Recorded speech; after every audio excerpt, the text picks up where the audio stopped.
دوستو، یہ فکروں کی بڑی قیمت ہے اللہ کے نزدیک، بڑا مقام ہے، اللہ بہت دیں گے اس پر۔ اور دائی کی اصل زندگی فکریں ہیں۔ ایک آدمی نماز پڑھتا ہے، روزہ رکھتا ہے، تسبیح پڑھتا ہے، تلاوت کرتا ہے، جب تک زندہ رہے گا اس کے عمل باقی رہیں گے، وہ مر جائے گا اس کے عمل بھی ختم ہو جائیں گے۔ لیکن ایک آدمی اپنے بعد ہزاروں کو چھوڑ گیا دین پر چلنے والا، یہ مر گیا، اس کی نیکی نہیں مرے گی، اس کی نیکی باقی رہے گی، اس کی نیکی نہیں مرے گی۔ ہزاروں آدمی دین پر چل رہے ہوں گے، تسبیح تلاوت کر رہے ہوں گے، صحیح زندگی بنا رہے ہوں گے، دوسروں کی زندگی کی فکر کر رہے ہوں گے، یہ کمائی ہے اس کی، یہ مر گیا، اس کی نیکی نہیں مری، یہ کمائی ہے مستقل۔ آدمی کی ساری چیزیں چھین جاتی ہیں، بدن کے کپڑے بھی اتار لیے جاتے ہیں، جیب کے پیسے بھی نکال لیتے ہیں، جائیدادیں بڑھ جاتی ہیں، مال بڑھ جاتا ہے، لیکن نیکی کا کوئی وارث نہیں ہوتا، یہ اپنے ساتھ لے کر جاتا ہے اپنی کمائی، اپنی نیکی ساتھ لے جاتا ہے۔ نیکیوں کو کا کسی کو وارث نہیں چھوڑ کے جاتا کہ اس کے مرنے کے بعد ایمان کا وہ وارث، نماز کا وہ وارث اور اس کی فلانی نیکی کا وہ وارث، ایسا نہیں ہوتا۔ چیزوں کا وارث ہوتا ہے، اعمال کا کوئی وارث نہیں ہوتا، یہ اس کی اصل کمائی ہے، یہ اپنی نیکی لے کر جائے گا اور اس کے کام آئے گی اس کی اپنی نیکی۔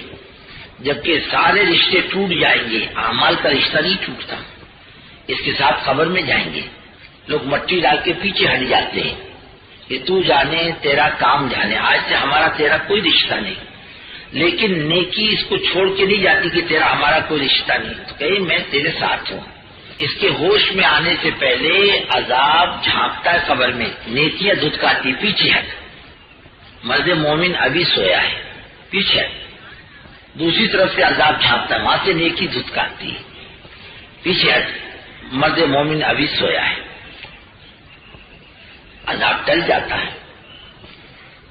حساب کتاب کے فرشتے آتے ہیں، ہٹو ہٹو، تو وہ کیا کہتے ہیں؟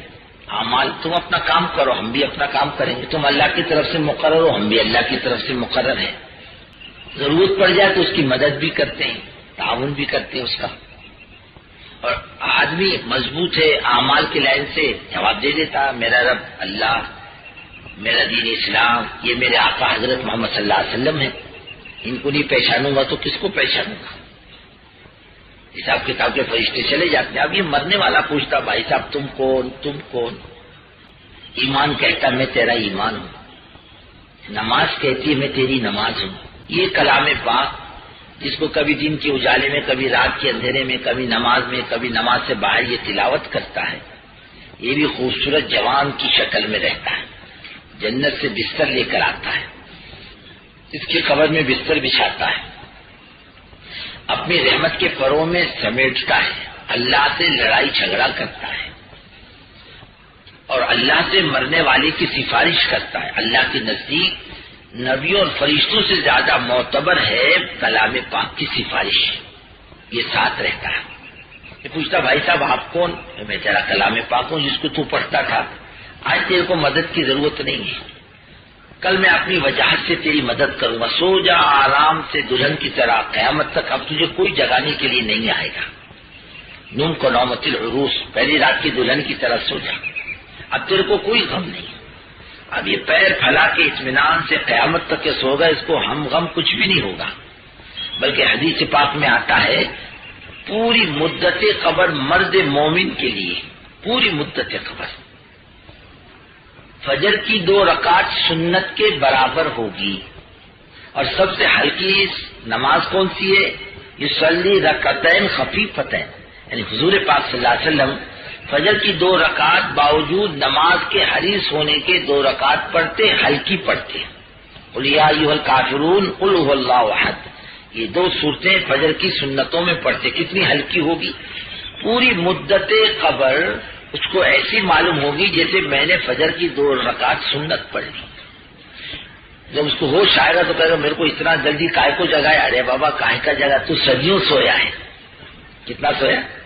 ایک طالب علم مدرسے میں 8 ذی الحج کو چھٹی ہوئی عید الضحیٰ کی، کہنے گا میں نے رات بھر کتاب دیکھی ہے اور میں سو جاتا ہوں، میرے کو ظہر کی نماز میں جگا لینا، سو گیا، 8 سویا، 9 سویا، کسی نے جگایا نہیں اس کو، 10 تاریخ کو عید کی نماز کو طلبہ جانے لگے، او مولوی صاحب، او بھائی صاحب ذرا اٹھو. بولے کائی کے لیے؟ بولے عید کی نماز پڑھنے کے لیے. جا میں نے زہر نہیں پڑھی. بولے آج کی عید کیسی نماز پڑھوں گا؟ عید آئے کیسے ابھی تک؟ اللہ کے بندے آج 10 تاریخ. ہاں اٹھ کے بیٹھا. 10 تاریخ؟ ارے میں 3 دن تک سویا. بولے ہاں تو 3 دن تک سویا، تیرے کو کسی نے جگایا نہیں، تجھ کو پتہ ہی چلا میں 3 دن تک سویا. حضرت عزیر علیہ السلام 100 سال سوئے. ایک مرتبہ اللہ نے سے پوچھا کیف تحیی الموت، یعنی مرنے والے کو آپ کیسے زندہ کرتے ہیں؟ کہا تم کو اطمینان نہیں ہے؟ اللہ تعالیٰ یقین تو ہے لیکن اطمینان قلب چاہتا ہوں. حضرت عزیر علیہ السلام سفر میں تھے تو اس کا ساتھ تھا، گدھا سواری کا ساتھ تھا. سو گئے تو سو گئے، گدھا مرا گیا، سڑ گیا، اور کھانا نہیں سڑا، ویسے ہی کھانا. 100 سال کے بعد حضرت عزیر کو ہوش آیا. اتنے سال کے بعد اب اٹھے. اے عزیر کم لبست؟ قال لبست یومن اور بعض یوم، ایک دن یا ایک دن سے کم بیش سویا ہوں. ارے فرمایا سوئے ہو تم 100 سال تک، 100 عام 100 سال تک. فانظر الی طعامک و شرابک لم یتسنى، دیکھو تمہارے کھانے پینے کو یہ نہیں سڑا، گدھا مرا گیا تمہارا. ہاں 100 سال سوئے؟ ہاں 100 سال سوئے، اور ان کو پتہ بھی نہیں چلا میں 100 سال سویا. ہے نا بھائی؟ 1900 میرے خیال سے 60-61 کی بات ہے. ایک ٹرین بمبئی سے چلتی تھی نا، سکندرآباد بمبئی سے حیدرآباد تک. وہ حیدرآباد سے پہلے وہ پل ٹوٹ گیا تھا بارش کے موسم میں. اس کو پتہ نہیں چلا ڈرائیور کو، اس نے گاڑی چلائی اور گر گیا کھائی میں. آگے کے سارے ڈبے کھائی میں. چیخ پکار، ہنگامہ، شور، لوگ دوڑے. ایک دن تک 24 گھنٹے تک یا 30-40 گھنٹے تک ٹرین وہاں رکی رہی. سارا کام ہوتا رہا. پیچھے آخری ڈبے میں ایک بنیا مارواڑی سویا تھا، بمبئی سے گیا تھا مال خریدنے حیدرآباد. اس کو 2 دن کے بعد اس کی آنکھ کھلی. کھڑے ہو کر پوچھنے لگا بھائی صاحب یہ کون سا اسٹیشن ہے؟ ارے اسٹیشن کے بچے بولے لوگ مر رہے، تیرے کو پتہ ہی نہیں کیا ہو رہا. میں پیر پھیلا کر اطمینان کی نیند سوتا رہا، مجھے پتہ ہی نہیں چلا کیا ہوا. یہ دنیا کے حالات ہیں، پتہ ہی نہیں چلتا. ایسے مرد مومن کو قبر کی مدت کا پتہ ہی نہیں چلے گا. ارے وہ کون سی قبر، کون سا حساب کتاب. میں نے کہا ان منزلوں سے میں تو گزر چکا. گزر گیا؟ میں نے کہا ہاں بالکل گزر گیا. جیسے وَيَمُرُّ عَلَى الصِّرَاطِ كَالْبَرْقِ، یعنی نمازی پل صراط پر سے ایسے گزرے گا 500 سال کے راستے پر جیسے بجلی گرجتی ہے اور 2 سیکنڈ میں غائب. ایسے 500 سال کی مسافت طے کر لے گا اور پوچھے گا پل صراط کہاں ہے؟ ارے تو گزر کے آیا ابھی پل صراط سے. ایسے مرد مومن کو قبر میں صدیوں کے سونے کے بعد بھی ایسے ہی محسوس ہوگا میں ابھی سویا. اور کہے گا اتنی جلدی کائے کو جگایا میرے کو، میں ابھی تو سویا تھا. ارے بابا ابھی نہیں سویا، تیرے کو سو کر 100 سال ہوئے، 150 سال ہوئے. دنیا کے اجتماع میں جب تیسرے دن بارش ہوئی، قوم پیر پھیلا کے مزے سے سو رہی تھی. تو انہوں نے اٹھا رہے اٹھو بارش ہو رہی ہے. اتنی جلدی تہجد کو کائے کو جگاتے بولے ہم کو.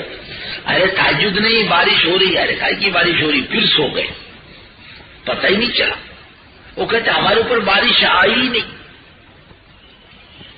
ایسے بزرگوں یہ اعمال والا مرد مومن قبر میں صدیوں سوئے گا، پتہ بھی نہیں چلے گا میں سویا، اتنے اطمینان سے سوئے گا. ہم غم کچھ بھی نہیں. یہ اس کی اپنی زندگی کا مسئلہ ہے، قبر کا قیامت تک کا مسئلہ ہے.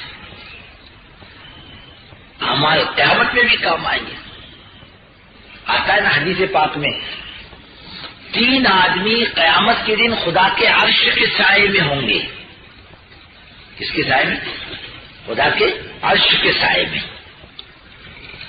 ایک جوان عبادت گزار، ایک عادل بادشاہ اور ایک نماز کا دائی.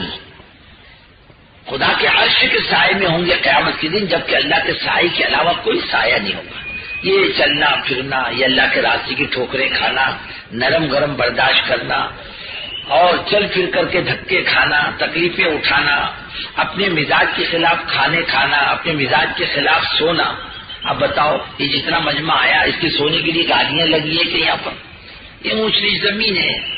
اور یہ کیسے لوگ ہیں، اپنے گھروں میں ان کے بستروں کو جا کر دیکھو، کتنے شاندار بستر، کتنے شاندار ان کے اپنے رہنے کی جگہیں. میں سمجھتا ہوں کہ ان کے سنڈال بھی ہزاروں روپے کے ہوں گے. شاندار. ان کے بستر، ان کے سونے کی جگہیں کتنی شاندار، سب چھوڑ چھاڑ کے آئے.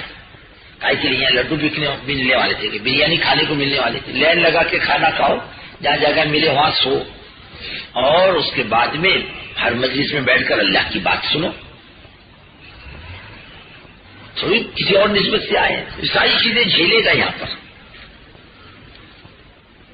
اور نہ جانے کیا کیا کرو. اللہ پوچھیں گے بندہ کیوں جھیل رہا؟ کہ اللہ تیری نسبت ہے اور کوئی نسبت نہیں دوسری. کہ بھائی یہاں الیکشن لڑنے کے لیے آئے کیا، کہ بریانی کھانے آئے، کہ رشتہ دیکھنے آئے؟ کچھ نہیں، صرف اللہ کی نسبت. اللہ بھی تو قدردان ہے، نہ قدرے تھوڑی ہیں، وہ بھی تو بڑے زبردست قدردان ہیں.